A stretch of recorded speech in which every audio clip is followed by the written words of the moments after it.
Assalamualaikum warahmatullahi wabarakatuh. Di sini saya ingin mempresentasikan dari kelompok 8 dari laporan pengujian perangkat lunak dengan studi kasusnya adalah Shopee. Perkenalkan sebelumnya nama saya Rahmat Akbar. Ya, perkenalkan nama saya Charles Prayoga Jaya.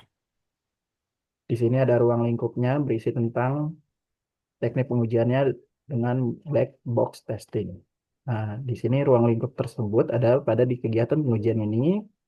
Posisi analis ditempatkan dalam dua perspektif utama perspektif pengguna yaitu menilai apakah fitur yang diuji mampu memenuhi kebutuhan fungsional memberikan kenyamanan.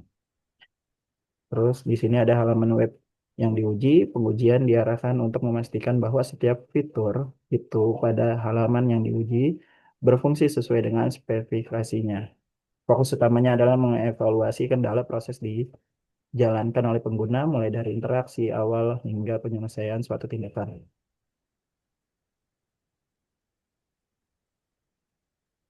Oke, ini untuk tampilan user loginnya dari Shopee seperti itu ya. Nah, ini tuh kayak autentikasi pengguna atau login register. Nah, pada tahap ini tuh kayak proses autentikasi diuji melalui dua langkah utama, yaitu registrasi dan login. Nah, pertama pengguna tuh akan melakukan pendaftaran seperti pada website umumnya gitu. Di Shopee ada daftar akun, terus login gitu. Terus yang kedua harus ada validasi tambah item dengan kondisi semua valid. Nah, skenario ini itu bertujuan untuk menguji apakah sistem mampu menambahkan produk ke keranjang ketika seluruh kondisi pendukung terpenuhi. Jenis pengujian berada pada kategori normal flow, yaitu alur penggunaan yang diharapkan terjadi tanpa gangguan teknis. Itu. Ini contohnya. Di sini ada tambahan Nah, sistem ketika user belum login, pengujian ini dilakukan untuk melihat bagaimana sistem menangani tindakan menambahkan produk ke keranjang ketika pengguna belum masuk akun. Dalam konsep kondisi Guest Session, tombol masuk keranjang tetap dapat diklik tetapi sistem tidak langsung menyimpan produk ke keranjang. Jadi sebaliknya di sini harus login terlebih dahulu atau registrasi terlebih dahulu. Nah, pada tampilan gambar seperti di samping atau di bawah ini, terus ada update quantity. Nah, begini dilakukan untuk memastikan bahwa fitur perubahan jumlah item di keranjang bekerja sesuai prosedur standar. Nah, dalam kondisi seluruh syarat terpenuhi, pengguna sudah login. Nah, produk tersedia di keranjang dan stok masih mencukupi. Nah, itu tombol apa untuk menambah item itu jadi seharusnya dapat gitu menambah kuantitas produk sebanyak 1 unit setiap plus gitu. Next. Nah, terus ada update quantity melebihi stok. Nah, plugin ini termasuk dalam kategori yang namanya itu boundary testing karena berfokus pada perilaku sistem saat nilai kuantitas mencapai atau melewati batas maksimum yang dapat diterima, yaitu jumlah stok yang tersedia.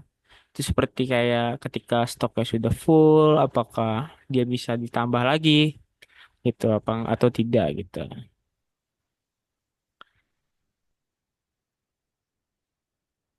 di sini ada checkout. Di sini adalah pengujian ini dilakukan untuk memastikan bahwa proses checkout berjalan lancar ketika seluruh item di keranjang berada dalam kondisi valid. Pada tahap precondition, pengguna harus tetap login dan selalu produk dalam keranjang tersedia serta memenuhi persyaratan stok. Seperti gambar di sini.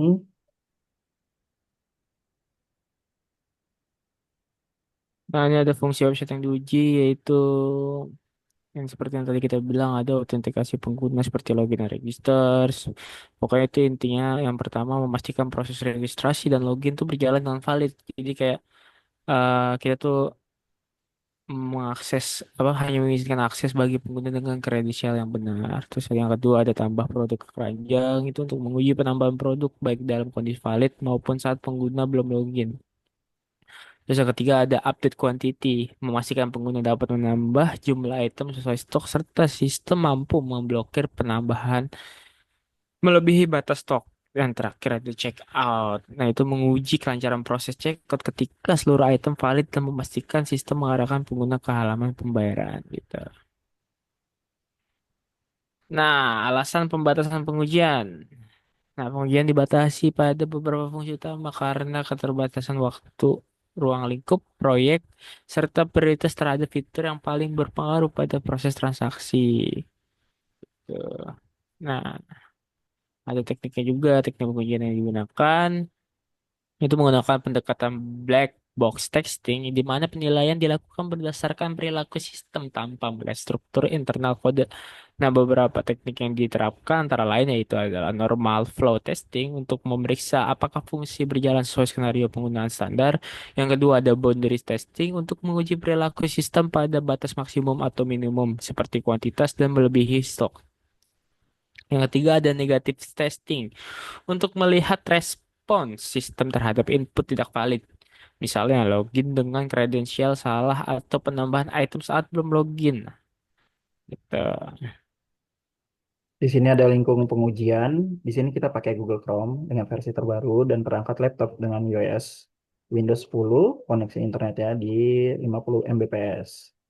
Nah, setelah itu di sini ada kesimpulan pengujian yang dilakukan pada beberapa fungsi inti Shopee meliputi autentikasi pengguna, penambah produk ke keranjang, pembaruan kuantitas, dan proses checkout yang menunjukkan bahwa sebagai besar fitur berjalan stabil dan sesuai dengan alur fungsional yang diharapkan. Nah, di sini kita ada alurnya. Alurnya ini dimulai dari sini. Kita ada pengguna. Pengguna memasukkan user dan password. Datanya sesuai dengan akun atau terdaftar. Jika iya, di sini ada login berhasil masuk berhasil masuk. Kalau tidak, di sini tampilan pesan ada kesalahan, disuruh coba lagi registrasi dan masukkan ulang lagi untuk user dan passwordnya. Setelah itu di sini juga ada pengguna klik tambah ke keranjang ketika user sudah login.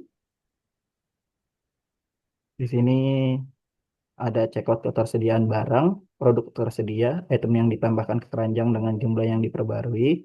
Jika tidak, ada tampilan pesan stok atau habis. Setelah itu di sini habis itu ada juga pengguna halaman keranjang menekan tombol. Di sini dipastikan user sudah login. Terus di sini ada item sudah di keranjang, lalu menambah quantity stock. Setelah itu tambah quantity dan update harga total. Dan jika tidak, di sini ada blokir penambahan dan tampilan pesan melebihi dari stok. Setelah itu di sini juga ada dengan tampilan pesan yang tidak pesan item tidak ada di keranjang. Nah, setelah itu ada pengguna menekan tombol checkout. Di sini ada user sebelumnya sudah login. Jika tidak, bakalan ada tampilan permintaan login atau registrasi. Semua item stok tersedia dan data valid. Jika iya, di redirect ke halaman pembayaran. Jika tidak, batal proses atau tampilan notifikasi error. Sekian dari kelompok kami, kelompok 8. Kurang lebihnya mohon maaf. Wassalamualaikum warahmatullahi wabarakatuh.